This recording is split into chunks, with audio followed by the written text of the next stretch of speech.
They said I was useless at the wedding. Until I bought the hospital my sister works at. My name is Jason Everett. I'm 35, and if you had asked anyone in my family 3 years ago what I was to them, the answer would have been simple: a disappointment. I wasn't the golden child. That was my sister, Clarissa. She had the grades, the charm, the career in medicine that made our parents proud. Dr. Clarissa Everett, MD. That name was spoken like royalty at every dinner, every holiday, every family function. Me, I was the guy who quit his job at a finance firm to build an app. Jason's still figuring it out. My mom would say with a tight smile, he's always been a dreamer. My dad would add as if it was a polite way of saying lazy. But the truth is, I wasn't lost. I had a plan. It just didn't fit their mold. I moved out of New York City to a quieter town in Vermont, rented a tiny cottage with patchy Wi-Fi, and lived mostly off my savings. I stopped attending family events regularly because every time I did, I left feeling like someone had drained me with a straw. That changed the year of Carissa's wedding. It was held at a private vineyard outside Atlanta. Expensive, glamorous, filled with white roses and gold accents. I arrived early in a navy suit I had to borrow because mine had frayed cuffs. Try not to cause any scenes, Clarissa joked during rehearsal, sipping champagne. Scenes. You know, making it about you. You have a way of doing that. I nodded, let it roll off. It wasn't worth fighting. At the reception, I was seated at a table labeled Extended Family and Friends. My parents, Carissa, and her new husband sat near the dance floor. I was behind a pillar. My name wasn't even in the program. When my father gave a toast, he listed everyone who had contributed to the family's success. Our beautiful daughter, now a doctor and a wife. My wife, Evelyn, who raised a star. Our extended relatives who've always lifted us up. He skipped right over me. No mention, not even a passing nod. Later that evening, after the speeches and cake, I overheard him talking to Clarissa's new in-laws. Jason. Oh, he's between things. Still hasn't quite landed. We love him, of course, but he's not the one we brag about. I wasn't surprised. Hurt, yes, but not surprised. 2 weeks later, I closed a seed round of $3.5 million for my startup, Care Connect. It was a medical logistics platform, a way to streamline scheduling, inventory, and care coordination across hospitals. I had spent 3 years refining the code, beta testing with small clinics, and building relationships with angel investors. The day after Carissa's wedding, I pitched it to a group of healthcare executives who immediately saw the value. By the end of the month, we were onboarding 2 pilot hospitals in the Midwest. By the end of the year, we had 10. A year after that, we acquired a regional competitor and rebranded under the name VitalSpan Health.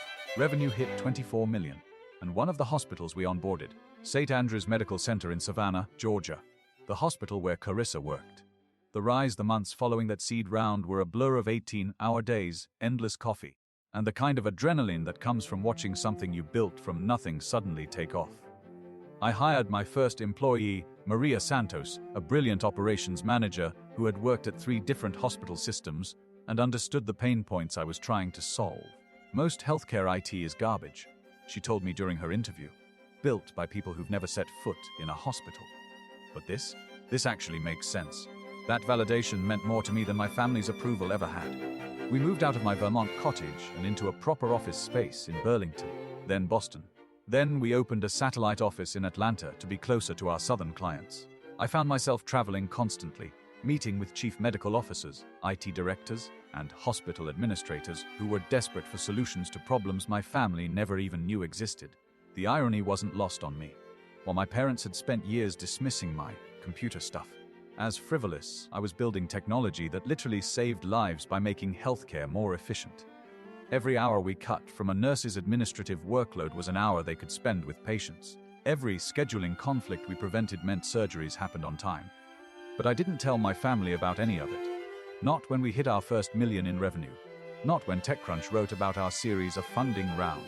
Not when I moved into a downtown Boston penthouse with floor-to-ceiling windows overlooking the harbor. I had learned long ago that sharing good news with them was like throwing confetti into a black hole. They'd find a way to diminish it, or worse, ignore it entirely. Instead, I focused on building something that mattered. VitalSpan Health grew from that initial medical logistics platform into a comprehensive healthcare technology suite. We added patient engagement tools, predictive analytics for resource planning, and AI-powered diagnostic assistance. Our client list grew to include some of the most prestigious medical centers in the country. And then, 18 months after the wedding, St. Andrew's Medical Center in Savannah reached out. Their chief information officer, Dr. Patricia Walsh, had heard about our platform from colleagues at Emory University Hospital. St. Andrews was struggling with the same coordination problems we'd built VitalSpan to solve: nurses spending more time on paperwork than patient care, operating rooms sitting idle due to scheduling conflicts, and chronic supply shortages that could have been prevented with better inventory management. We need help, Dr. Walsh told me during our initial video call. Our staff is burning out, our efficiency metrics are terrible, and patient satisfaction scores are dropping. I've heard your platform can turn things around. I almost mentioned that my sister worked there, almost asked if she knew Dr. Clarissa Everett in the cardiothoracic surgery department. But something held me back. Maybe curiosity about how this would play out. Maybe a desire to prove my worth on neutral ground without the baggage of family connections. Let's set up a site visit, I said instead. I'd like to see your operations firsthand. 3 weeks later, I walked through the halls of St. Andrews Medical Center with Dr. Walsh and her team. It was a beautiful facility, modern and well-funded, but I could see the stress fractures immediately. Nurses hunched over computer terminals, clicking through multiple systems to access basic patient information. Supply closets with handwritten inventory sheets taped to the doors. Scheduling boards covered in crossed-out appointments and frustrated scribble. How long has it been this bad? I asked. It's gotten worse over the past 5 years, Dr. Walsh admitted. We've grown by 40%, but our systems haven't kept up. Our staff is exhausted. As we toured the cardiac wing, I caught a glimpse of a familiar figure in scrubs walking toward the elevator. Clarissa. She looked tired, older than I remembered from the wedding. There were dark circles under her eyes, and her usually perfect posture had a slight slump to it. She didn't see me, and I didn't call out to her. But seeing her in that environment, clearly stressed and overworked, sparked something in me. Not satisfaction exactly, but understanding. We were both trying to do good work in a system that made it harder than it needed to be. The difference was, I had the tools to fix it.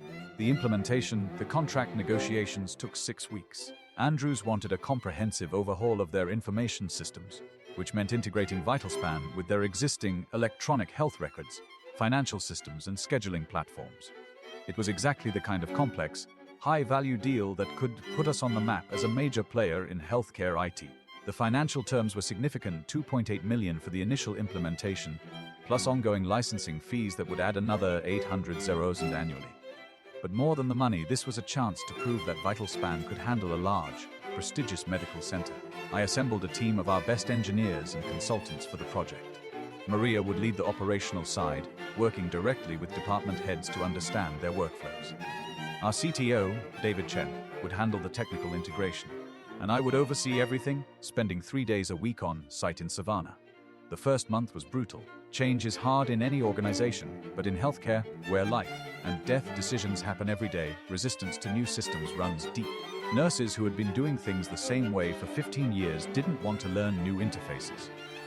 Doctors complained that the transition was slowing them down. Department heads worried about how the changes would affect their budgets and staffing. This is normal, Maria assured me during one particularly difficult week. Every implementation starts this way. Give it time. She was right, but the stress was getting to me. I was sleeping 4 hours a night, living on hospital cafeteria coffee and energy bars, troubleshooting technical problems during the day and reviewing user feedback until midnight. I hadn't taken a real break in weeks. It was during this period, about 6 weeks into the implementation, that I literally ran into Clarissa. I was rushing toward the elevator, arms full of printed reports and my laptop bag sliding off my shoulder, when someone coming around the corner knocked half the papers out of my hands.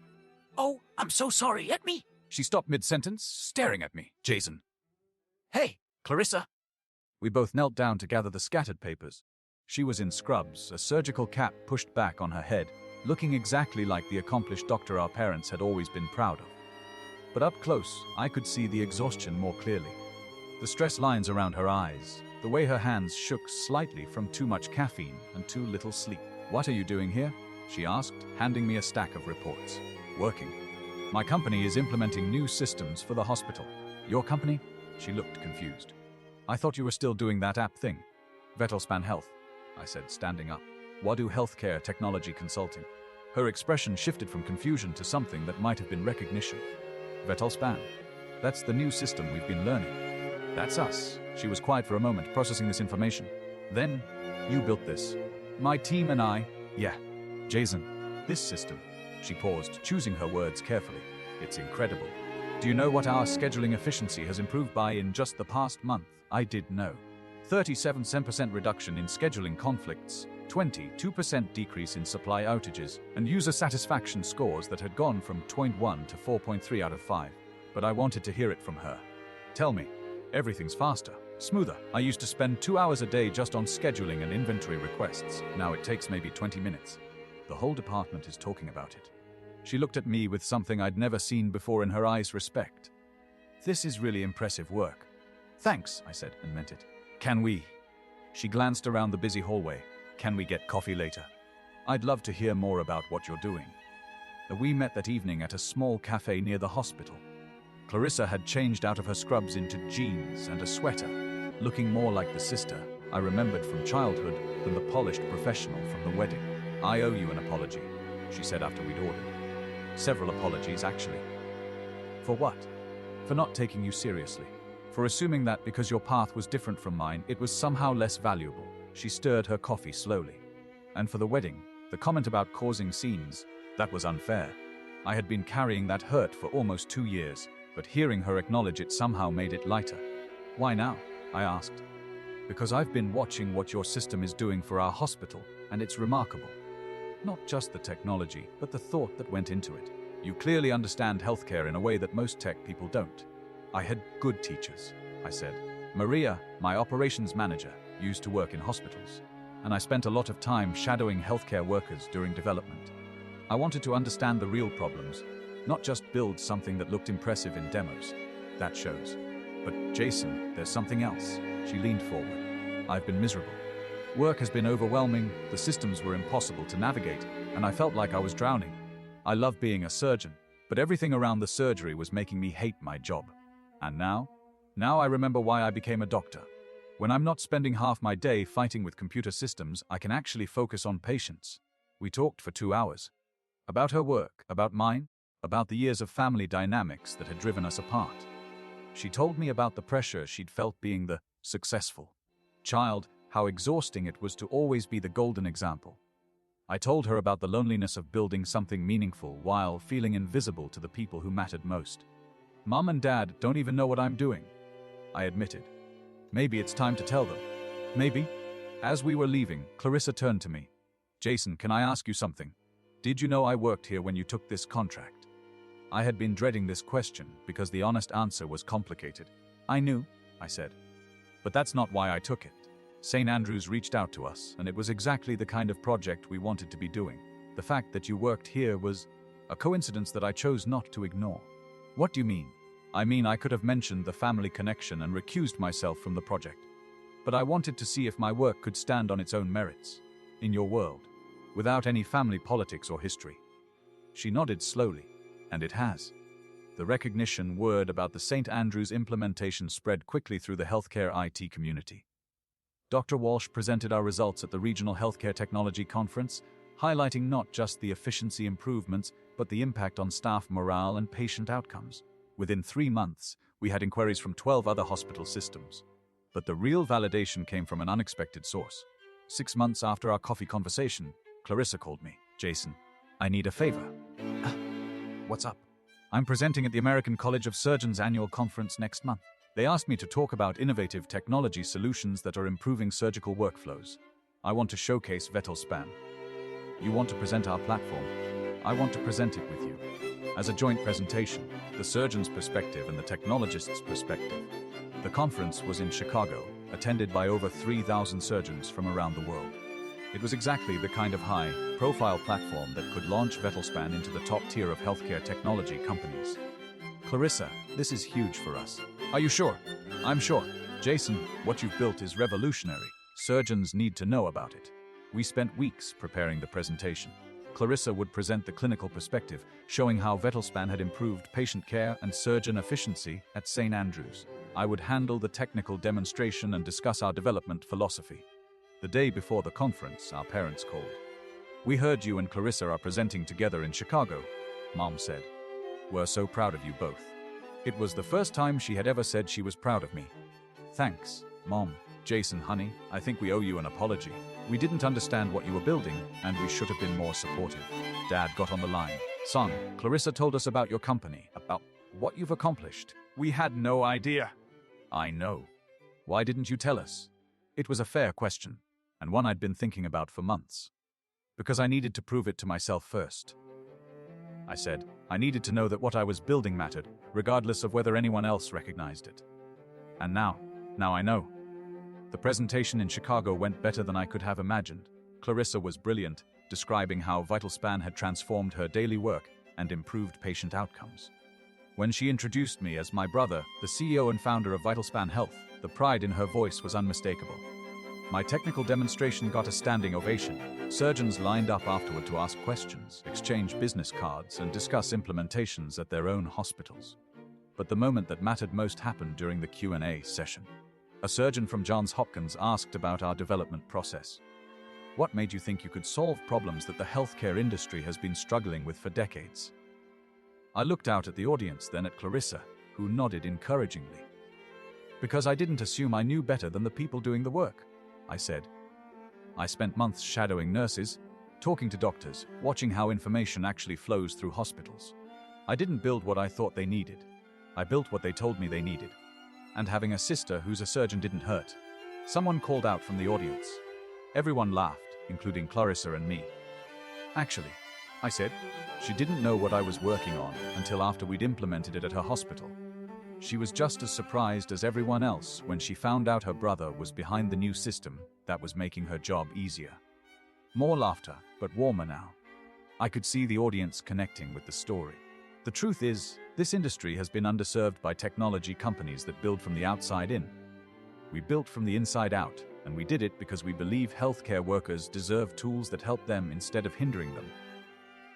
The expansion, the Chicago presentation, was a turning point. Within 6 months, VitalSpan had signed contracts with 18 new hospital systems, including 3 of the top 10 medical centers in the country. We raised a Series B funding round of $15 million and opened offices in San Francisco, Dallas, and Miami. I hired my 50th employee on a Tuesday in March. Her name was Dr. Jennifer Liu, a former emergency room physician who wanted to transition into healthcare technology. During her interview, she said something that stuck with me. Most healthcare IT feels like it was built by people who hate doctors. Your platform feels like it was built by people who want to help us be better at our jobs. That was exactly what we had set out to do. Meanwhile, my relationship with my family continued to evolve. My parents started asking about my work, not out of polite obligation but genuine interest. Dad, who had spent his career in insurance, was fascinated by the business model. Mom, a retired teacher, loved hearing about how technology could improve patient education and engagement. But it was my relationship with Clarissa that changed the most. We started talking regularly, not just about work but about everything. She became one of my closest advisors, helping me understand the clinical implications of new features we were developing. I became her biggest supporter, attending her presentations at medical conferences and celebrating her professional achievements. You know what's funny? She said during one of our regular coffee meetings, "We're both doing exactly what we were meant to do. I'm saving lives through surgery, you're saving lives through technology. We just took different paths to get there."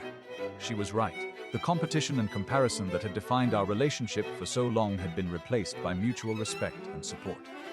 The year after Chicago, Clarissa was promoted to Chief of Cardiothoracic Surgery at St. Andrews. At 33, she was the youngest department head in the hospital's history. During her acceptance speech, she mentioned how new technology solutions had transformed the efficiency and effectiveness of surgical care. Innovation doesn't just happen in the operating room, she said. Sometimes it comes from unexpected places, developed by people who see problems differently and aren't constrained by the way things have always been done. I watched the live stream of her speech from my office in Boston, and when she looked directly at the camera and smiled, I knew she was thinking of me. The acquisition 2 years after the Chicago conference, VitalSpan Health was processing data for over 200 hospital systems across the United States and Canada. Our annual revenue had reached $47 million, and we were expanding into international markets. That's when Microsoft came calling. Their healthcare division wanted to acquire us for $127 million. "It's a good offer," Maria told me during our leadership team meeting. "They're not just buying our technology, they're buying our expertise and our client relationships." David agreed. With Microsoft's resources, we could scale globally, reach hospitals we'd never be able to serve on our own. I knew they were right, but the decision felt enormous. VitalSpan had been my life for 5 years, my identity for even longer. Selling it meant letting go of something that had proven my worth, not just to my family, but to myself. "What do you think?" I asked Clarissa when I called her that evening. "I think you need to ask yourself what you want your impact to be," she said. "Do you want to run a company, or do you want to change healthcare? Can't I do both? Maybe. But Microsoft has the resources to get VitalSpan into every hospital in the world. If the goal is helping as many healthcare workers and patients as possible, this might be the way to do it." Wish she had a point. With Microsoft's backing, we could reach rural hospitals that couldn't afford our current pricing, international markets where we didn't have distribution channels, and specialty medical fields we hadn't yet explored. The negotiations took 4 months. Microsoft wanted to keep the entire VitalSpan team and maintain our Boston headquarters as their East Coast healthcare technology hub. They offered retention packages for all key employees and agreed to let us continue operating with significant autonomy. Most importantly, they committed to maintaining our development philosophy, building technology with healthcare workers, not for them. I signed the acquisition agreement on a Friday afternoon in November. That evening, I called my parents. "Mom, Dad, I have some news." "What is it, honey?" "I sold VitalSpan to Microsoft." There was a long pause. "For how much?" Dad asked, his insurance background showing. $127 million. Another pause, longer this time. "Jason?" Mom said finally, her voice shaky. "Are you telling me our son is worth over $100 million? The company is worth that much. I own about 40% of it. So, $50 million? Dad's voice cracked. A little more than that, actually. They were quiet for so long I thought the call had dropped. "Mom? Dad, we're here," Mom said. We're so proud of you. And so sorry it took us this long to see what you were accomplishing." "It's okay." "No, it's not okay," Dad said. "We failed you as parents. We were so focused on traditional success that we couldn't recognize innovation when it was sitting at our dinner table." "You didn't fail me," I said, and realized I meant it. "Your expectations pushed me to prove myself. Maybe not in the way you intended, but they made me work harder to build something meaningful." The reunion, the acquisition, closed in January. Microsoft threw a welcome party at their Seattle headquarters, flying in all the VitalSpan employees and their families. For the first time in years, all the Everetts were in the same place at the same time. Mom and Dad looked around the Microsoft campus in wonder. Dad kept asking technical questions about cloud computing and data security. Mom wanted to know how our technology was helping patients get better care. "This is really what you built?" Mom asked as we toured the healthcare technology lab where VitalSpan would be integrated with Microsoft's other medical solutions. "This is just the beginning," I said. "With Microsoft's resources, we're going to expand into artificial intelligence, predictive analytics, maybe even robotics. Robotics, surgical robotics. There's incredible potential to make surgery more precise and less invasive." Clarissa, who had flown up for the event, overheard this conversation. "You want to build surgical robots?" Among other things, the same principles that made VitalSpan successful, understanding real clinical needs, building with healthcare workers instead of for them, can be applied to all kinds of medical technology. That's amazing, she said. "I'd love to be involved in the development process." I was hoping you'd say that. Later that evening at the welcome dinner, Microsoft's CEO gave a speech about the future of healthcare technology. He mentioned VitalSpan specifically, calling it an example of how the best innovation comes from deep understanding of real-world problems and genuine collaboration with the people who will use the technology. Then he invited me to the stage. "Jason Everett and his team at VitalSpan have shown us that healthcare technology doesn't have to be complicated or frustrating," he said. "It can be intuitive, helpful, and even delightful. We're excited to help them bring this approach to healthcare systems around the world." As I walked to the podium, I saw my family at a table near the front. Dad was beaming with pride.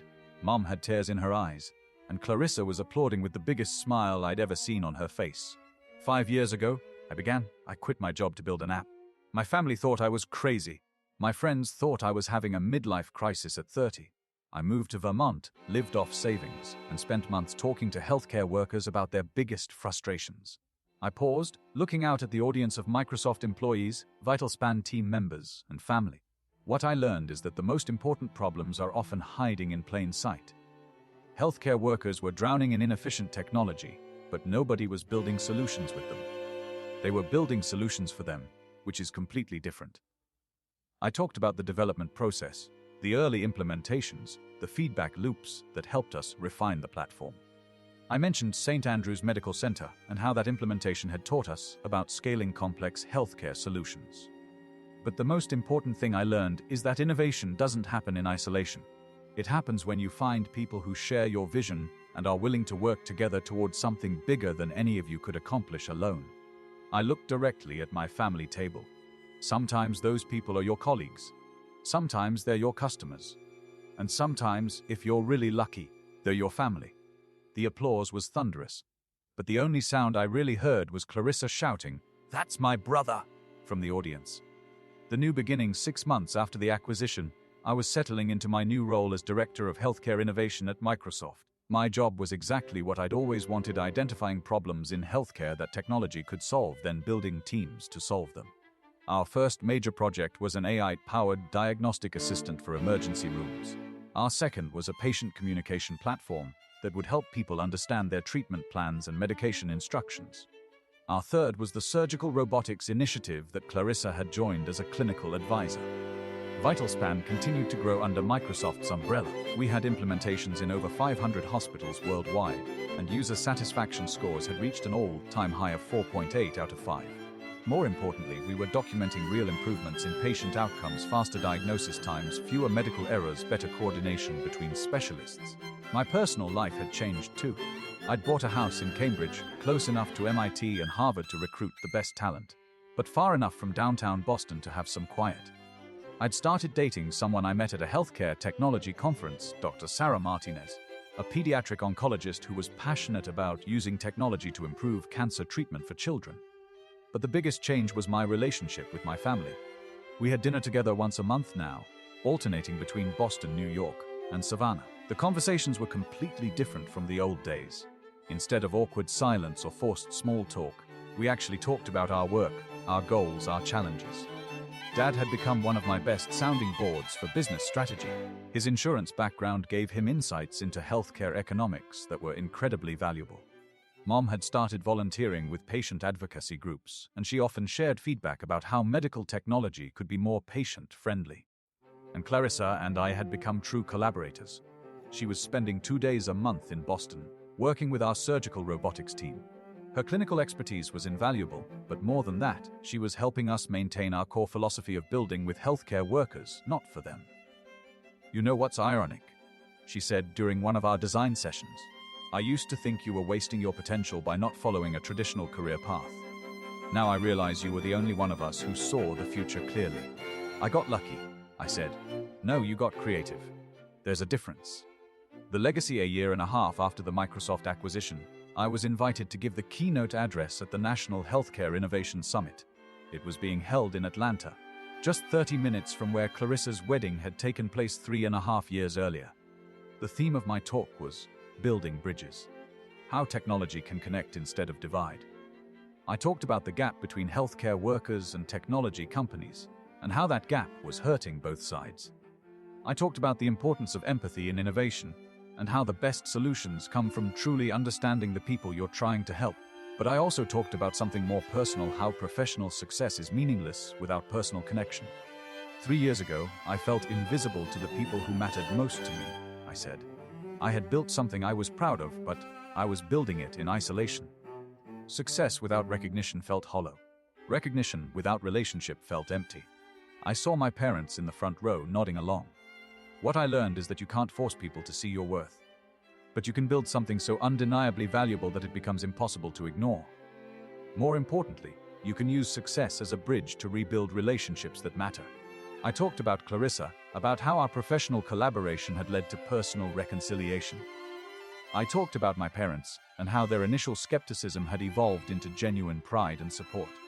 The goal isn't to prove people wrong about you, I concluded. The goal is to prove yourself right about what's possible. After the presentation, there was a reception. I was talking to a group of hospital administrators when someone tapped me on the shoulder. "Excuse me, are you Jason Everett?" I turned around to see a young woman, maybe 25, holding a notebook and looking nervous. "I am. I'm sorry to interrupt. My name is Lisa Chen. I'm a software engineer, and I just quit my job at a tech company to build a platform for mental health professionals." She looked familiar in a way I couldn't place at first. "Everyone thinks I'm crazy," she continued. "My parents, my friends, my former colleagues. They think I'm throwing away a stable career to chase some impossible dream. Then I realized why she looked familiar. She had the same determined but uncertain expression I'd seen in the mirror 5 years earlier. What kind of platform? I asked.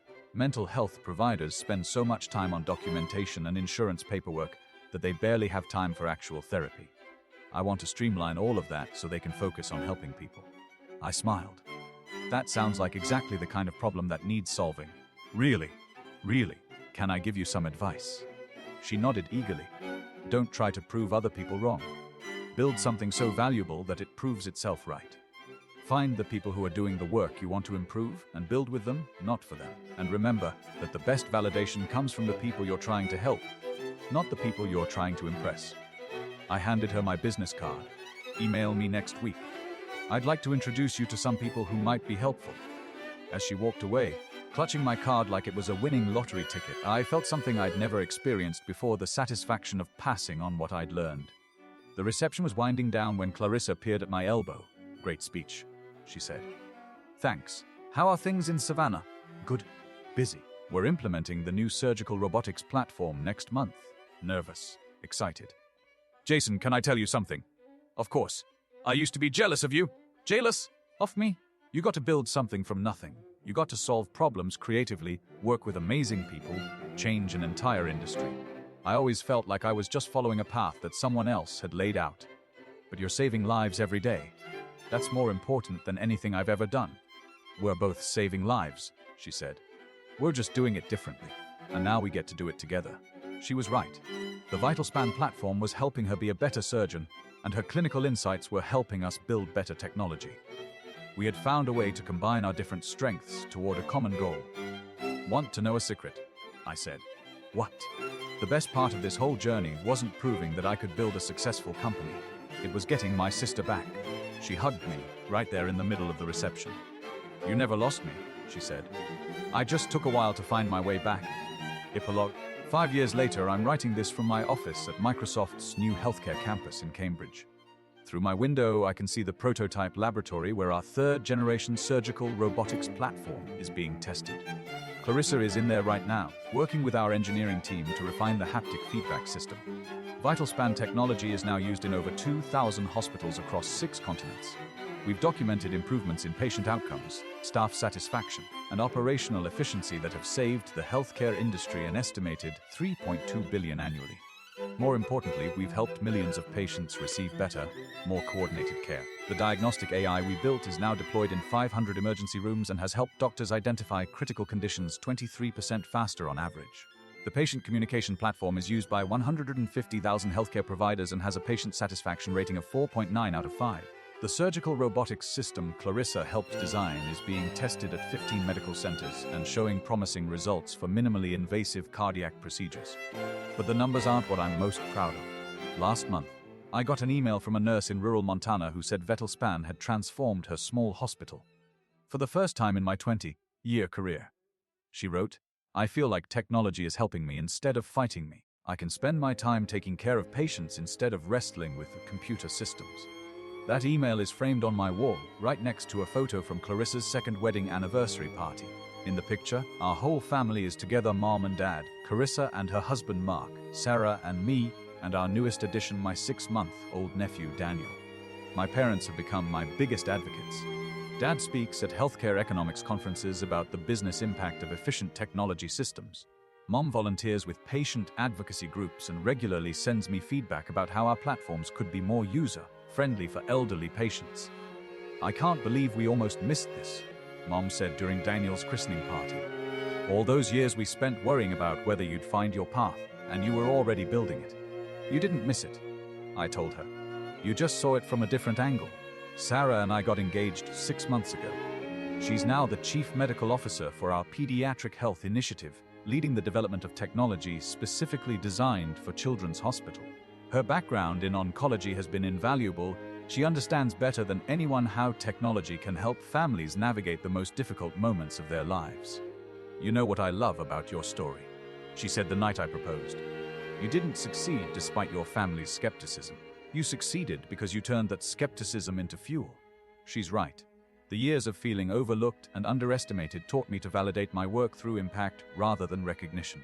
It made me more determined to prove value through results rather than words. Lisa Chun, the young engineer I met at the Atlanta conference, successfully launched her mental health platform 2 years ago. It's now used by over 10,000 therapists and counselors nationwide. She sends me quarterly updates and always signs them. Thanks for believing in me when I didn't believe in myself. I've started mentoring other healthcare technology entrepreneurs through a program we launched called Bridge Builders. The name reflects our core philosophy. The best innovation happens when you build bridges between different worlds, technology and healthcare, entrepreneurs and established industries, individual ambition and collective impact. Every month, I speak to a new group of entrepreneurs who are trying to solve problems in healthcare. I tell them the same thing I learned the hard way: don't build for people, build with them.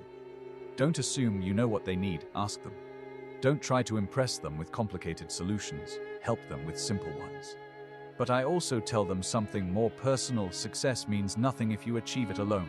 The wedding that started this whole journey feels like a lifetime ago. Clarissa and I laugh about it now, how I sat behind a pillar, forgotten and dismissed, while she celebrated surrounded by family and friends who saw her as the embodiment of success. Neither of us was wrong exactly. She had followed a traditional path to meaningful work. I had chosen an unconventional route to the same destination.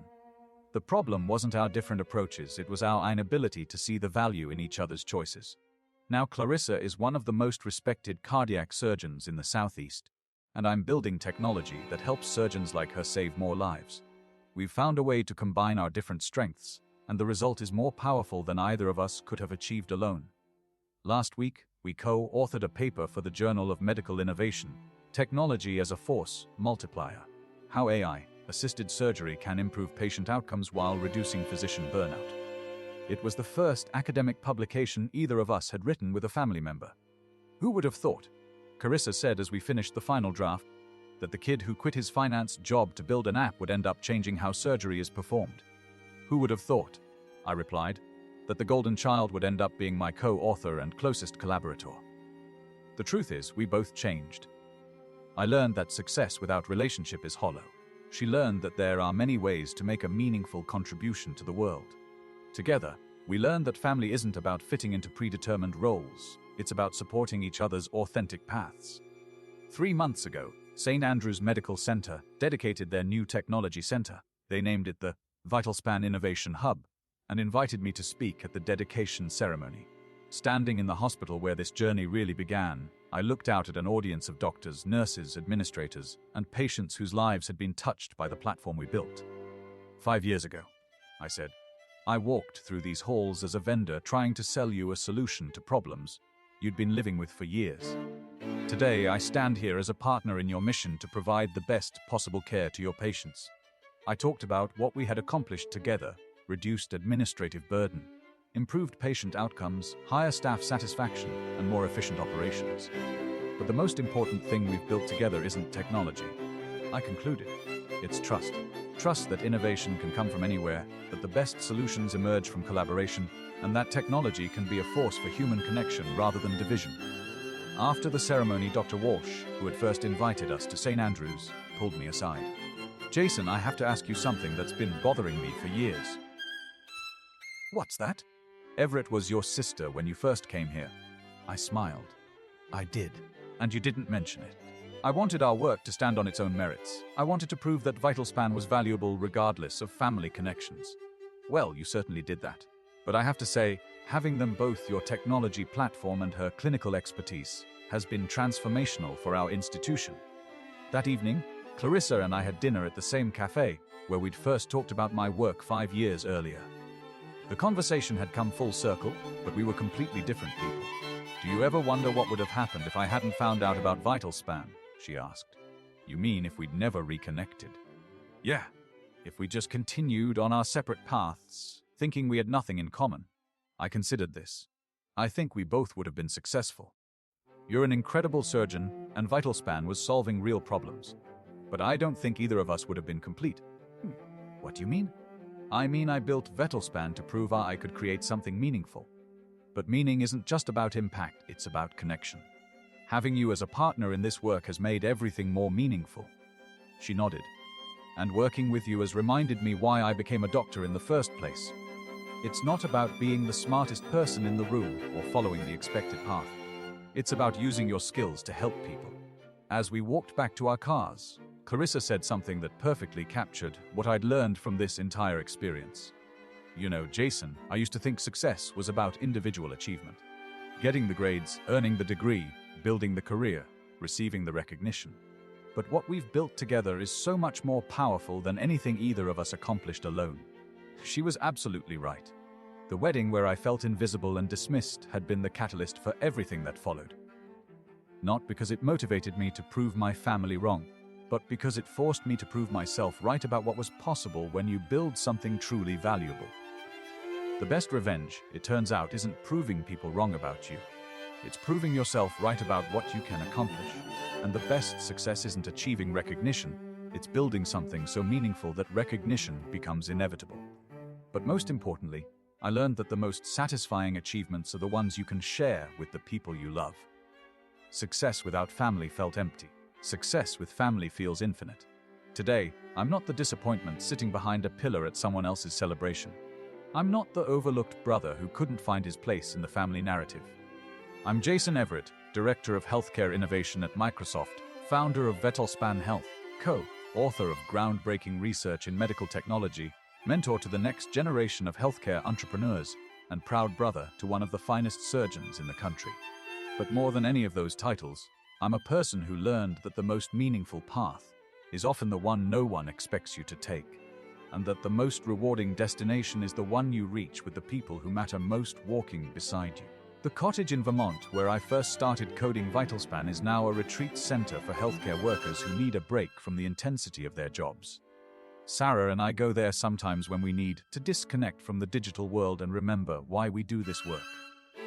On the wall of the main room, there's a plaque that reads, "Innovation happens when you build bridges between what is and what could be.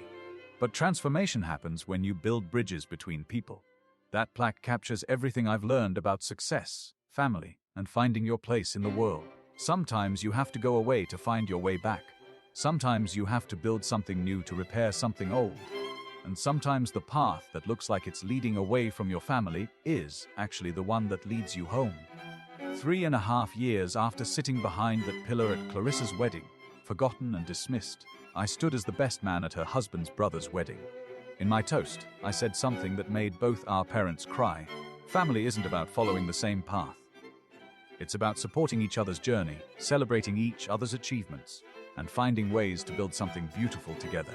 Looking out at that room full of people who now saw me not as a disappointment, but as a success story, I realized something profound. The recognition I had been seeking all along wasn't about proving my worth to my family. It was about proving to myself that I was worthy of their love. And I was. I always had been. I just needed to believe it myself first. That's the real story of how I went from being the useless one at the wedding to the one who bought the hospital. It's not about revenge or proving people wrong.